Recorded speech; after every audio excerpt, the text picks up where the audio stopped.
I don't want to be a racist. Me, Mr. Starmer, far right. Just stop with your inflammatory smearing shite. Sorry, I've been a left-wing working-class socialist all of my life. And I don't want to be a racist, me. I never have, ever since I was a little lad. And I watch this small, coy, inoffensive, mixed-race Geordie boy called Michael, who lived next door to me, get kicked hard in his shin and then in his knee by this skinny, ferrety-faced bully, who then stripped Michael fully of his dignity by calling him a fucking black cunt. Michael yelped, reached down to his leg, and then jumped, and then he cried. And tears filled his eyes, but I couldn't help because I got bullied as well. We were both bullied brothers in arms, so I tried to stay calm as I stood and I watched his pain and his shame as he tried to remain sane and retain some semblance of balance and pride, and how my heart died inside for him. So I stood by his side, and so did my sister, who made sure that this bully kissed her right fist. He didn't mess with my sis as a kid. Shit, I wouldn't do it now, and she's gone 66. But ever since that day, now far away round on Pennine Crescent, if there's one thing that's been within me there forever present, it's my loathing of bullying and naked bigotry, of people disliking and spiting another human being for not accepting or seeing that not everyone's the same as you and me, or judging them by their religion or race or the colour of the skin on their face and not by their content within, not giving them a chance or inviting them to dance just because they're different. I don't want to be a racist, me. And now, as a man, that's where I still stand. I'd hold out my hand to any fucker. I'd drink with anyone, break bread with anyone. I'm not bothered about your culture or where you're from. I'd still be your friend, your mate or your mucker, as long as there was a mutual care and respect. Respect. Now there's a big word, often used, hardly ever heard. Respect. We have to show each other respect, unlike the full-blown contempt we get shown from those drones we elect. But what else can we really expect from monsters who turn up for a photo opportunity, who try to lie to you and me, who feign sadness in order to deceive while this riven nation grieves, standing there in Southport with a posy while everything in our country's multicultural garden isn't rosy? Starmer and Nandy, weren't they just dandy? Then gone, go on, jog on, useless, honest, I couldn't believe. Not a word of comfort given to those who bereaved, just, oh, we're getting heckled. Quick, let's get out in a hurry. Back to our safe Westminster bubble in our self-serving media flurry, without a backward glance or even a quick by your leave. It wasn't about 3 butchered children to Starmer and Co. It was all about them. It was just all me, me, me. And it was so obvious that a blind man could see. I don't want to be a racist, me. And now all their false grieving is done, and the aftermath outside Westminster's begun in our working class communities, where poverty and desperation up and down this nation are fueling resentment, not contentment, because we have no opportunities, where people can't afford to get by, where parents with 2 children on benefits cry, if the Tory benefit cap fits Starmer, you charmer, then wear it, eh? Go on, give it a try. Estates full of, what do your type call us now? Gammon? Where mums and dads have to feed their children spam and chips or a packet of crisps, where people can't live off 3 jobs or their pips or their pension. And now, cause of those posing globalist gangsters in suits, and this is a beaut, we're all living in a debt-fueled pressure cooker season with so much racial and anger and tension. I don't want to be a racist, me. Our politicians make out like they care about suffering people from foreign lands. How can they stand there and make out like they do to me and you when they've got the blood of some of these migrants' families and friends all over their hands? They don't give a damn about the fate of these immigrants and refugees. If they did, they wouldn't create the economic hardship and wars which breeds and sows the seeds of potential anger and hate and wicked terrorist deeds, or makes these people want to migrate in the first place. But the politicians just carry on singing along to the globalist song, which clearly is a sign that all this mess isn't an accident, it's all by design. It's all about divide and conquer, baby. Trust me. And it's our politicians' creation. It's not yours and not mine. I don't want to be a racist, me. I watched Starmer's speech and listened to each word in disbelief and thought, what are you doing? You're basically making one rule for one and one for another. Are you deliberately trying to turn man against his brother? Why are you tiring the majority of normally tolerant white working class people in this country who've just had enough with the now well used and abused far right tarring brush?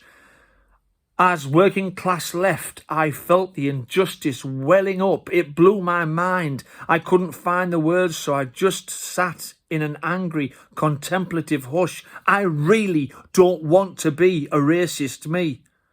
Why? What would be the reason that a seasoned politician, the Prime Minister of this land, would try and wrongfully brand and stigmatise a whole swathe of this nation just because they're concerned about illegal immigration, just frighten, despise, disregard working class people who are feeding their eyes? Why would Starmer brand them far right? What was he trying to do? Stir up more anger, resentment, division and spite? Create more of a gulf? He sounded to me just like the little boy who cried wolf, because far right's been thrown around for that long now to shut folk down that it's losing its meaning. People are starting not to listen anymore. They're opening their eyes wide. They now know the score. They see. They now realise. They're working out real truth from lies. People can now see that it's just like when we were spoon-fed Build Back Better or the War on Terror or Iraq's non-existent WMD constantly so that we would all accept that bullshit and start to believe. It's called brainwashing. Far right, far right. I'm sick of all this unjust smearing shite. I really don't want to be a racist, me. All this trouble's far right, really? Is that right? Did they smash Air Hills to bits and set it alight? As not riot police, but beat cops and CPOs chose to let the mob rule and take control? All the police did in Leeds was back off and yield, yet in Southport they stormed in with batons and shields? And why were victims made of two out-and-out thugs who decided to wade into armed cops in an airport attack? They weren't far right. They were young Asian men who broke a policewoman's nose and put all three cops on their back. And it wasn't the far right who threatened Rochdale Divisional HQ late in the night by a gang who said that they'd lose their head if their demands weren't met and that the cops would get it and that vengeance would be meted. And what did Starmer do? Nothing. He left the law defeated. And was the madman who stabbed a soldier in a frenzied attack a far-right extremist? No, he was black. And summer violence erupted in Whitehall, heated and sweaty, men fighting in South Ends with knives and machetes. And finally, he fueled online speculation, gossip and rumour, which allowed the real far-right, little boy who cried wolf, to spread misinformation up and down the body of this nation like a cancerous tumour. But despite all of this minority ethnic violence, despite all of these cases, in your speech, Mr. Starmer, you sought only to call out and brand people thugs who had white British working class faces. Or you had plenty to say, but you showed no fairness or balance, just a massive display of your incendiary shit-stirring talents. Because I can see through what you're trying to do to make millions of working class people fall for the charms of and into the arms of the spite of the waiting far right. I will not be a racist, me. Your inflammatory actions and words I've never seen or heard. They look so deliberate, so much more than an error or blunder created to split us all further asunder. But you're mistaken if you've taken us for granted and you think that people can't see that you actually want the chaos and the anarchy to give you the excuse to introduce facial recognition and Blair's much-loved digital ID. Did you want all this trouble? Were civil unrest and race riots your goal? Of course they were. You know they were. Because this has always been about taking full globalist control. So many people would agree. I'm glad I didn't get angry or mad, because I don't want to be a racist, me. I don't want to be a racist. I despise what there is. I've seen it firsthand when I was a kid. I don't want to carry that burden or shoulder that weight. Because though it's my right, I don't want to hate. I don't want to carry these chains. I don't want that shame. And so I won't point the finger or linger on trying to blame immigrants or minorities, because they're not the ones who brought the country to its knees. It's the paid-off political class who've been steering the ship between differing communities with such unopposed, simplistic ease.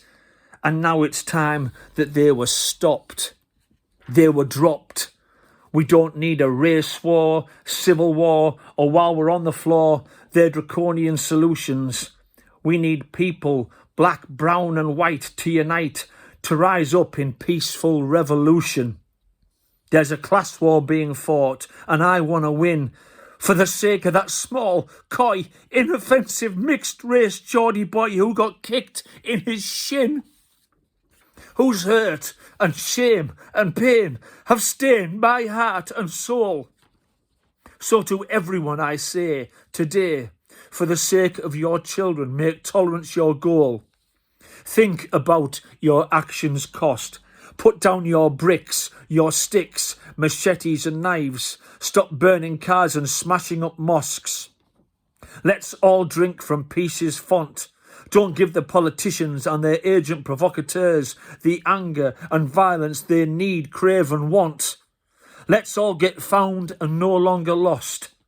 And I promise you, Michael, and this promise on my heart, for 50 years, unseen, but forever there embossed. Because of you, there's a little line that I've never crossed, and I've never been, and will never be, a right-wing racist me. And that's what I've got to say about it. Peace. Don't give these bastards what they want. They want divide, they want conquer. They want to bring in on our chaos and anarchy all of their draconian measures like facial recognition and digital ID. And I don't want our children, and you shouldn't want your children, to be slaves in the future because of these people. Peace.